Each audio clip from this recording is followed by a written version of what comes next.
Capítulo 4. Mucho después de la puesta de la luna. 1.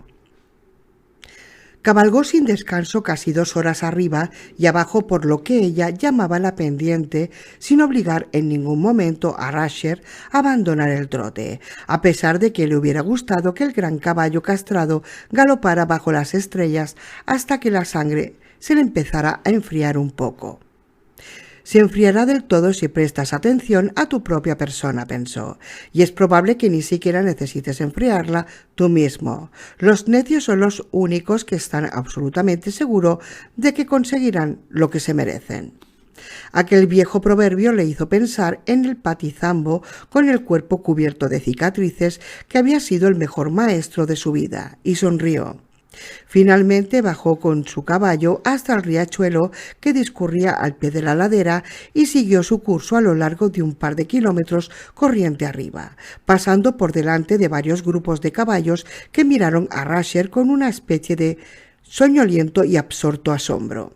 Al llegar a una salceda, un caballo soltó un suave relincho. Rasher contestó con otro, golpeando el suelo con un casco mientras movía la cabeza arriba y abajo.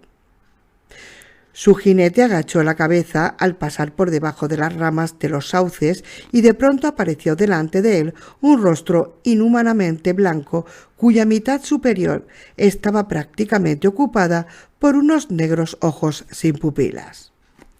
Bajó las manos hacia las pistolas, la tercera vez que lo hacía aquella noche y la tercera vez que no encontraba nada.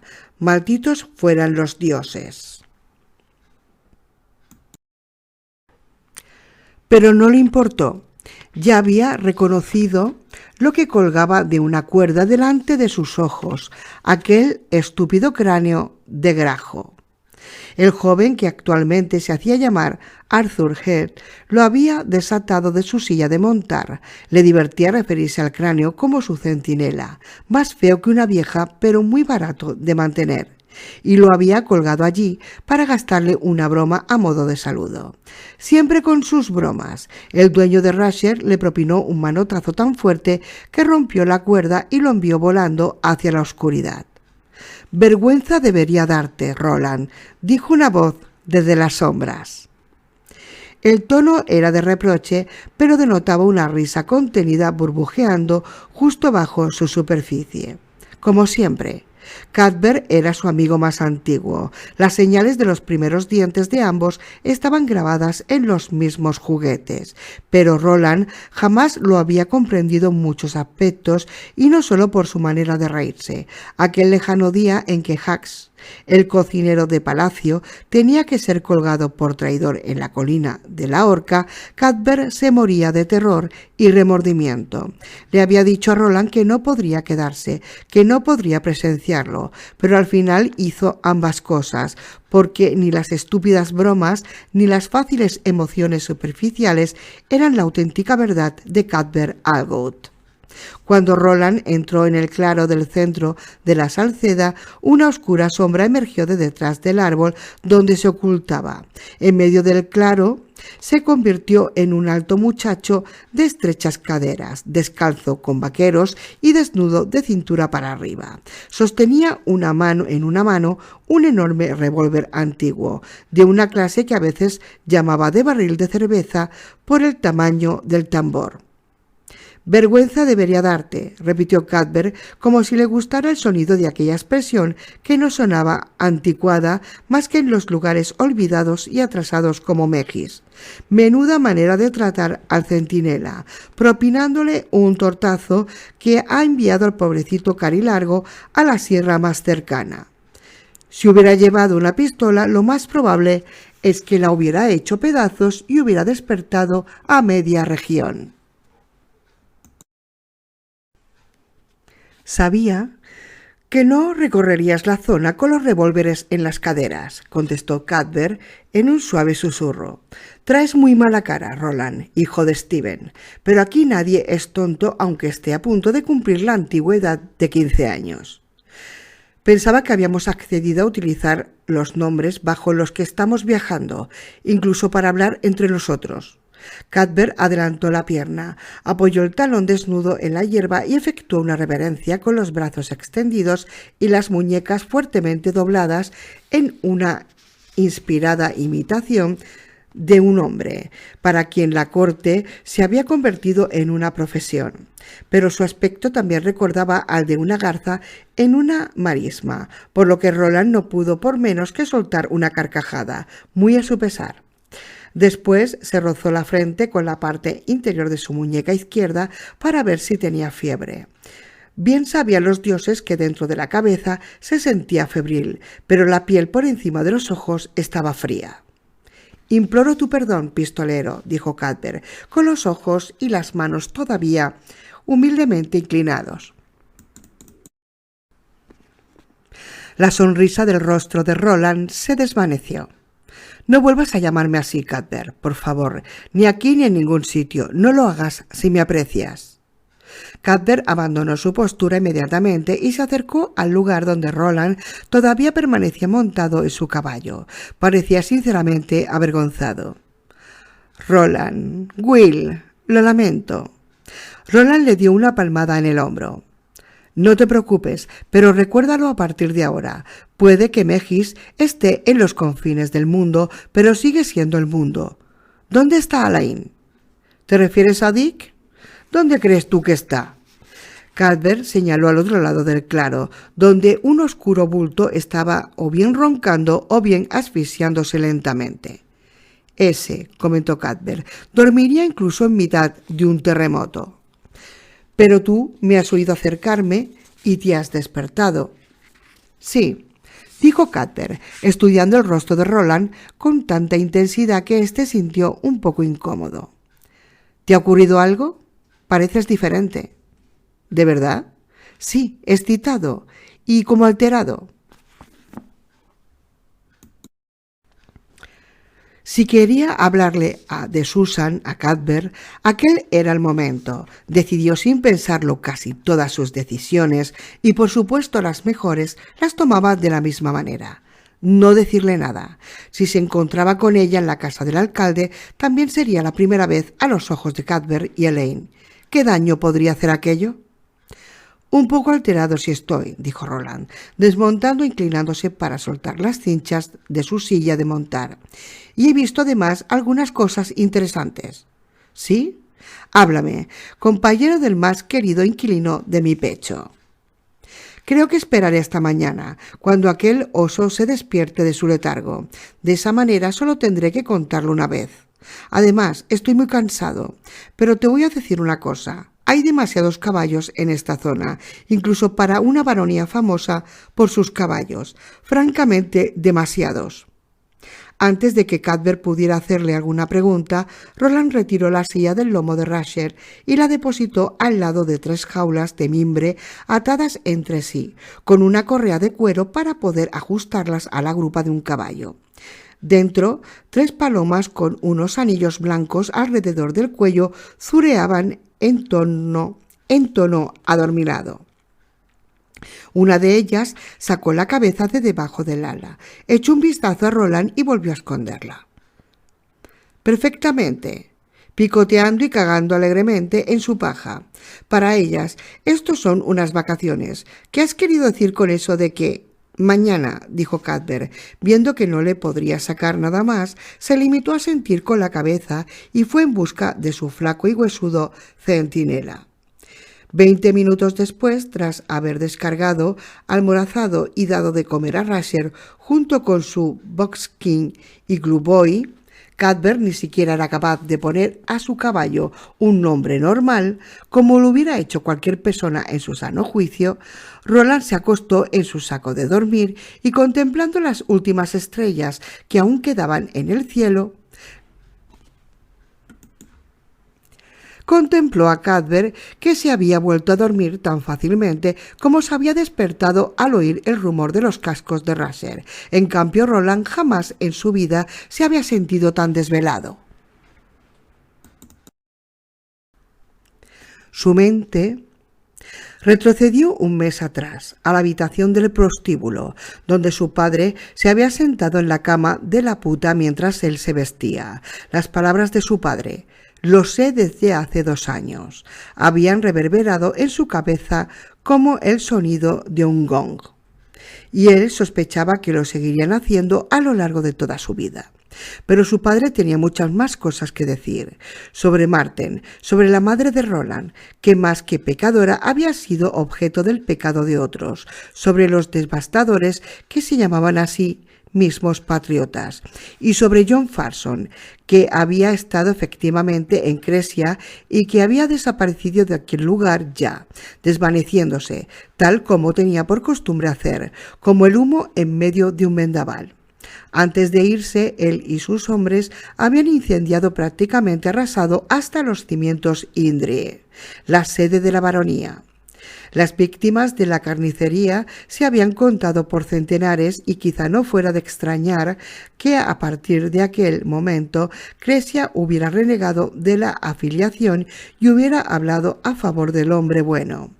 El gobernador de baronía, el alcalde de Indrie y el sheriff mayor habían terminado aquel día de principios de verano con el que había concluido la visita de Farson con las cabezas en la muralla que defendía la entrada de la ciudad, lo cual, en palabras de Stephen de Chain, había sido una política muy conveniente. Era un juego de castillos en el que, tal como lo había dicho el padre de Roland, ambos ejércitos habían salido de detrás de sus lomas para iniciar sus últimos movimientos. Tal como solía ocurrir en las revoluciones populares, lo más probable era que el juego terminara antes de que las baronías del mundo medio empezaran a darse cuenta de que John Farson constituía una grave amenaza, o en caso de que fueras uno de los que creían apasionadamente en su visión de la democracia y en el final de lo que él llamaba la esclavitud de clases y los antiguos cuentos de hadas, un importante motor de cambio. Roland se asombró mucho al enterarse de que a su padre y al pequeño cadet de pistoleros de su padre les importaba muy poco Farson, cualquiera que fuese el papel que éste desempeñara. Lo consideraban un asunto de poca monta, y en el fondo la afiliación también era parte de ellos un asunto de poca monta. «Te voy a enviar lejos de aquí», había dicho Stephen sentado allí en la cama, contemplando sobriamente a su único hijo, el que había sobrevivido. Ya no queda ningún lugar verdaderamente seguro en Mundo Medio, pero la baronía de Megis, a orillas del Mar Limpio, es lo más cercano a la verdadera seguridad que haya en los tiempos que corren. Consecuentemente, es allí a donde irás con al menos 2 de tus compañeros. Supongo que uno de ellos será Alain, pero que el otro no sea ese chico que siempre está riendo. Por lo que más quieras, mejor sería que te marcharas con un perro ladrador. Roland, que en cualquier otro día de su vida se hubiera llenado de alegría ante la perspectiva de ver parte del ancho mundo, protestó enérgicamente. Si las batallas finales contra el hombre bueno se hallaban próximas, él quería luchar en ellas al lado de su padre. Ahora era un pistolero, a fin de cuentas, incluso aunque tan solo fuera un aprendiz y... Su padre había sacudido la cabeza con una lentitud no exenta de firmeza. «No, Roland, no lo entiendes, pero ya lo entenderás. Lo entenderás en toda la medida de lo posible». Más tarde, ambos habían subido a las altas almenas de la última ciudad viva de Mundo Medio, la verde y espléndida Gilead, brillando bajo el sol matinal con sus estandartes ondeando al viento, los vendedores callejeros del barrio antiguo y los caballos trotando por los caminos de herraduras que irradiaban desde el palacio, que se alzaban en el corazón de todo.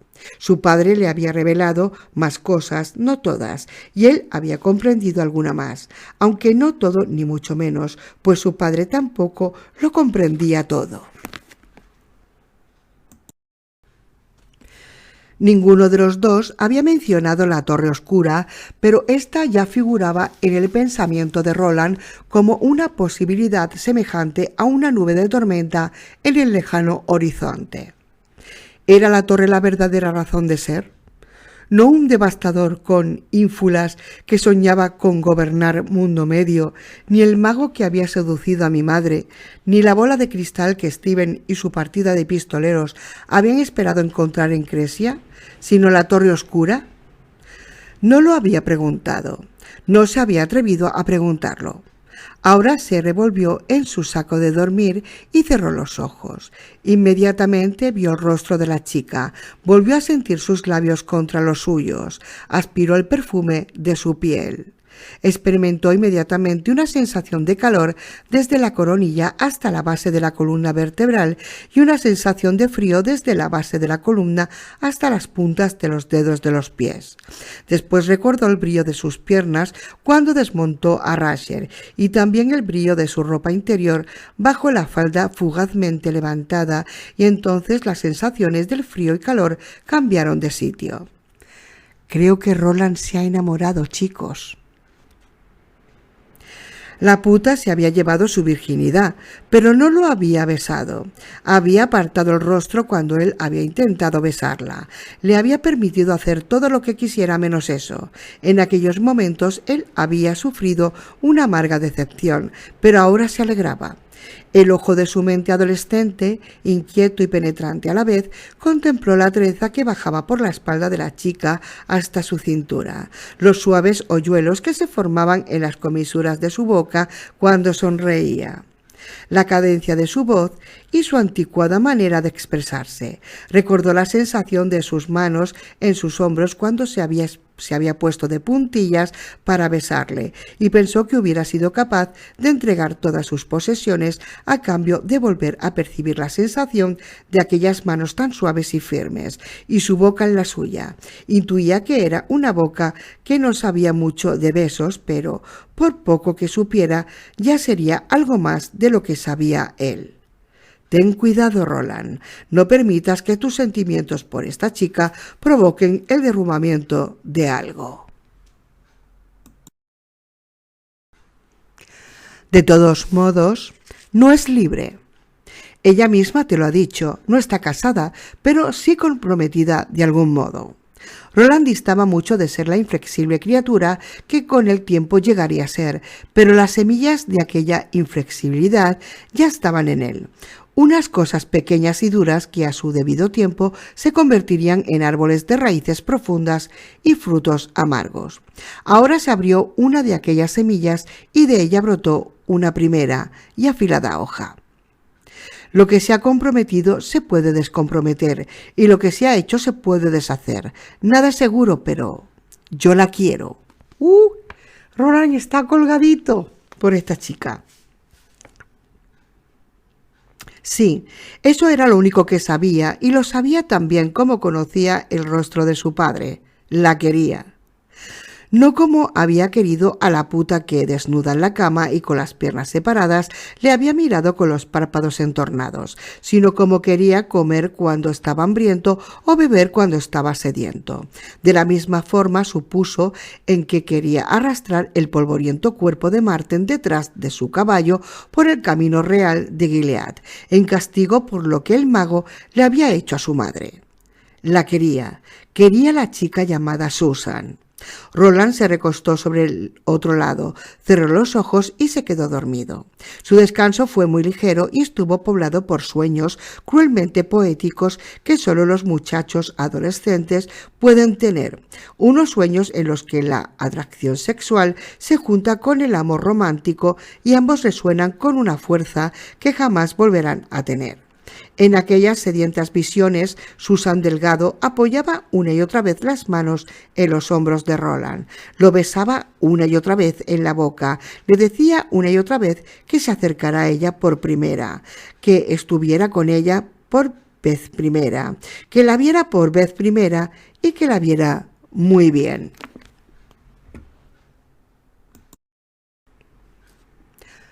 2. A unos 8 kilómetros del lugar donde Roland dormía y soñaba sus sueños, Susan Delgado yacía en su cama y contemplaba a través de la ventana cómo la vieja estrella empezaba a palidecer al acercarse la aurora. Estaba tan desvelada como cuando se había acostado y experimentaba unas pulsaciones en el lugar de la entrepierna que la vieja le había tocado.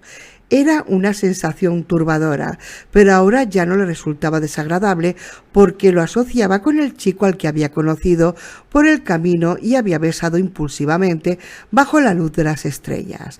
Cada vez que movía las piernas, las pulsaciones se acentuaban y se convertían en un breve y dulce dolor. Cuando llegó a su casa, tía Cor, que normalmente ya hubiera llevado una hora acostada en su cama, estaba sentada en la mecedora delante de la chimenea, apagada, fría y limpia de cenizas en aquella época del año, con el regazo cubierto por un montón de encajes que parecían la espuma de una ola sobre el trasfondo de su anticuado vestido negro. Los estaba ribeteando con una velocidad que a Susan siempre le había parecido casi sobrenatural, y no levantó los ojos cuando se abrió la puerta y entró su sobrina envuelta en un remolino de brisa. «Te esperaba hace una hora», dijo tía Cor, y después añadió, aunque el tono de su voz no le pareciera. «Estaba preocupada». «¿Eh?», preguntó Susan sin añadir nada más. Pensó que cualquier otra noche hubiera dado una de aquellas endebles excusas que a sus propios oídos sonaban como mentiras. Era el mismo efecto que tía Cor le había causado durante toda esta vida. Pero esta no había sido una noche corriente, jamás en su vida. Había habido una noche como aquella. Descubrió que no podía quitarse a Will Dearborn de la cabeza. Entonces tía Cor levantó los ojos, aquellos ojos tan juntos que parecían unas pequeñas cuencas de cristal, penetrantes e inquisitivos por encima de su afilada nariz. Algunas cosas no habían cambiado desde que Susan emprendiera su camino hacia la colina de Cos.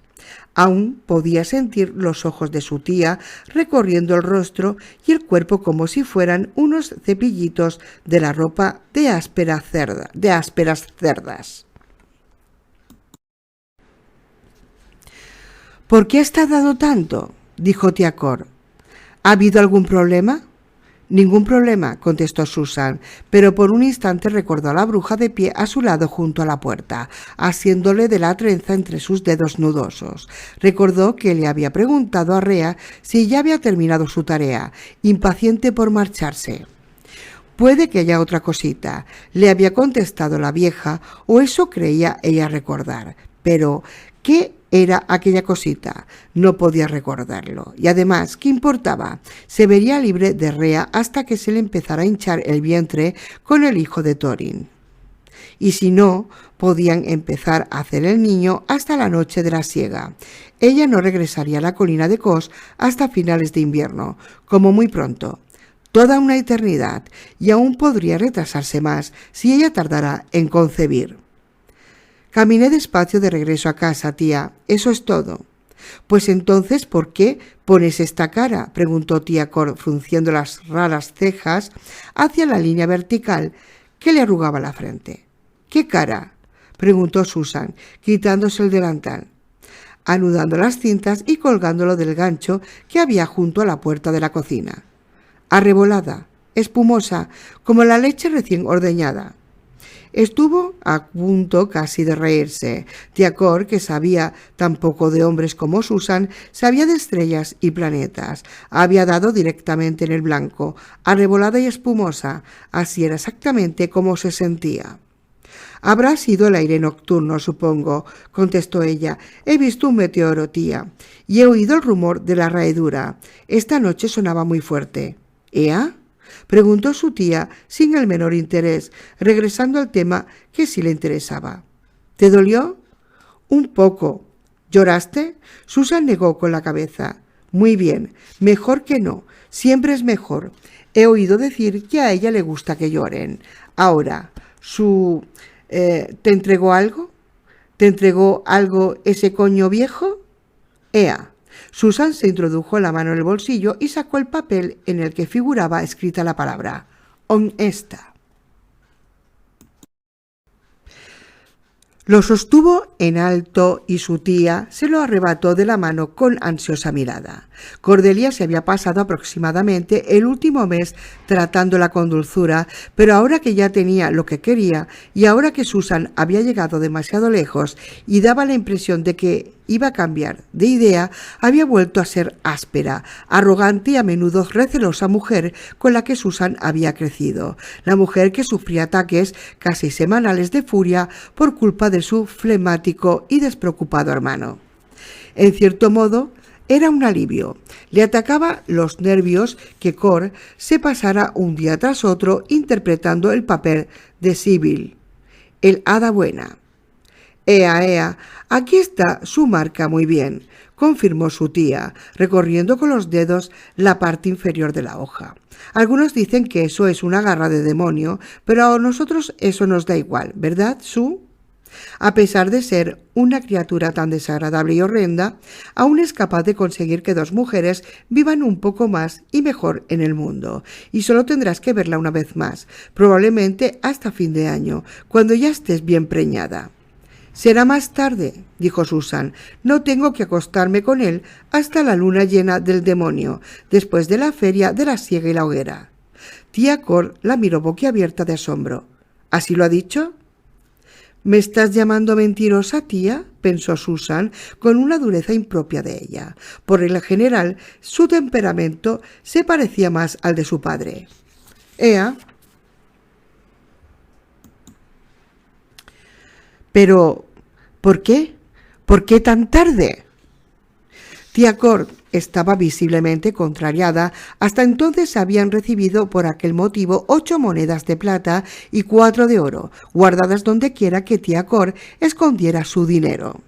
Susan sospechaba que poseía una cantidad considerable, aunque Cordelia gustara de alegar pobreza a cada oportunidad. Y todavía les debían o les pagarían el doble cuando la sábana manchada de sangre se enviara a la lavandera de la casa del alcalde. La misma cantidad se pagaría cuando Rea confirmara la existencia del bebé y la honra del mismo. Mucho dinero en total, muchísimo para un lugar tan pequeño como aquel y para unas personas tan insignificantes como ellas, y que ahora el pago se tuviera que retrasar tanto. Entonces se cometió el pecado que Susan había pedido en sus oraciones, aunque sin demasiado entusiasmo. Antes de irse a dormir, le había encantado ver la expresión de frustración del rostro de tía Cor, la expresión de avara contrariada. ¿Por qué tan tarde?, repitió tía Cor. Supongo que podría subir a la colina de Cos y preguntárselo a ella. Los labios de Cordelia Delgado, ya muy finos de por sí, se juntaron con tal fuerza que casi desaparecieron. ¿Quieres ser impertinente, señorita? ¿Quieres ser impertinente conmigo? No, estoy demasiado cansada como para ser impertinente con nadie. Quiero lavarme, aún puedo sentir sus manos sobre mí. Así lo hago, e irme a la cama. Pues hazlo, quizá mañana podamos discutir la cuestión con modales más propios de unas damas, y tememos que ir a ver a Hart, por supuesto. Cor dobló el papel que Rea le había entregado a Susan, contenta al parecer ante la perspectiva de visitar a Hart Thorin, y su mano se desplazó hacia el bolsillo de su vestido. No, dijo Susan con un tono de voz tan insólitamente cortante que la mano de su tía quedó en suspenso en el aire. Cordelia la miró, sinceramente asustada. Susan se avergonzó un poco al darse cuenta, pero no bajó la mirada y alargó la mano sin que ésta le temblara.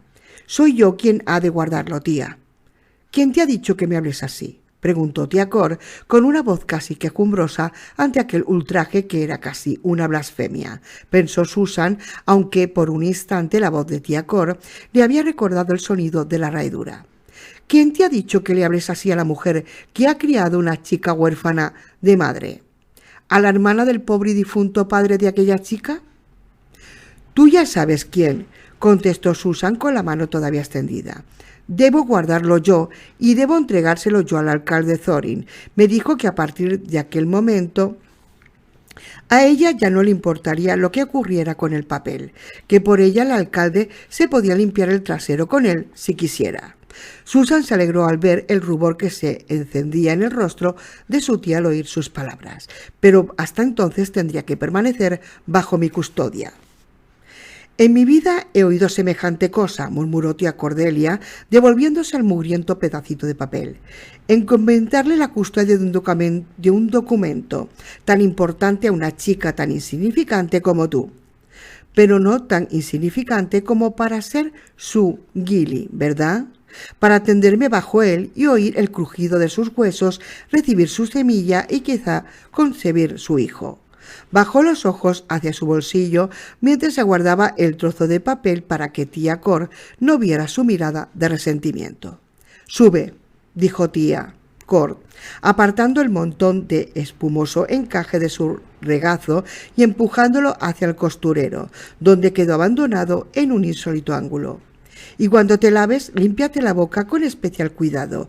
Límpiala del descaro y la falta de respeto hacia quienes tanto te han dado por amor a su dueña». Susan se retiró en silencio, reprimiendo mil respuestas insolentes, mientras subía por la escalera tal como tantas veces había hecho, dominada por una mezcla de vergüenza y rencor. Y ahora allí estaba acostada en su cama y todavía despierta mientras las estrellas palidecían y el cielo empezaba a colorearse con las primeras luces. Los acontecimientos de las vísperas cruzaron por su mente a una fantástica y borrosa velocidad semejante a la de alguien que baraja unas cartas, y lo que con más persistencia aparecía en su mente era el rostro de Will Dearborn. Recordó la dureza de aquel rostro capaz de suavizarse inesperadamente en un instante. ¿Era un rostro bello? Ea, así lo creía. Para ella era bello. Nunca le pediría a una chica que saliera a cabalgar conmigo ni que aceptara mis visitas, pero a usted, Susan, hija de Patrick, se lo pediría. ¿Por qué ahora? ¿Por qué he tenido que conocerlo ahora cuando nada bueno puede salir de ello? Si es K, vendrá como un viento, como un ciclón. Dio varias vueltas en la cama y al final se tendió boca arriba. Pensaba que no podría conciliar el sueño durante el resto de la noche. Hubiera sido mejor que se dirigiera a la pendiente para contemplar la salida del sol. Pero permaneció tendida en la cama, sintiéndose simultáneamente mareada y a gusto, contemplando las sombras y prestando atención a las primeras voces de los pájaros de la mañana, recordando la sensación de la boca de Will sobre la suya, su tierno roce, sus dientes bajo los labios, el perfume de su piel y la áspera textura de su camisa bajo las palmas de sus manos. Ahora apoyó aquellas palmas en la parte delantera de su camisa y se asió los pechos con los dedos. Los pezones estaban duros como pequeños guijarros. Al tocarlos, el calor de su entrepierna adquirió una repentina urgencia. Podría dormir, pensó, podría si prestara la debida atención a aquella sensación de calor, si supiera cómo hacerlo. Y supo. La vieja se lo había enseñado. Ni siquiera una chica intacta tiene por qué renunciar a un poco de diversión si sabe cómo hacerlo. Es como un botoncito de seda. Susan se revolvió en la cama y deslizó una mano bajo la sábana. Hizo un esfuerzo y se quitó la cabeza, los brillantes ojos y las hundidas mejillas de la vieja. Descubrió que no era muy difícil si ponía verdadero empeño en hacerlo, y sustituyó ambas cosas por el rostro del chico, del gran caballo castrado y del estúpido sombrero de ala ancha y plana. La visión de su mente fue tan clara y tan dulce que casi le pareció real, y el resto de su vida se convirtió en un aburrido sueño. En la visión, él la besaba una y otra vez. Las bocas de ambos se abrían y sus lenguas se tocaban. Lo que él exhalaba, ella lo aspiraba. Estaba ardiendo. Ardía en la cama como una antorcha. Cuando poco después el sol asomó finalmente por el horizonte, ella estaba profundamente dormida, con una leve sonrisa en los labios y el cabello suelto derramado sobre su rostro, y la almohada como si fuera oro fundido.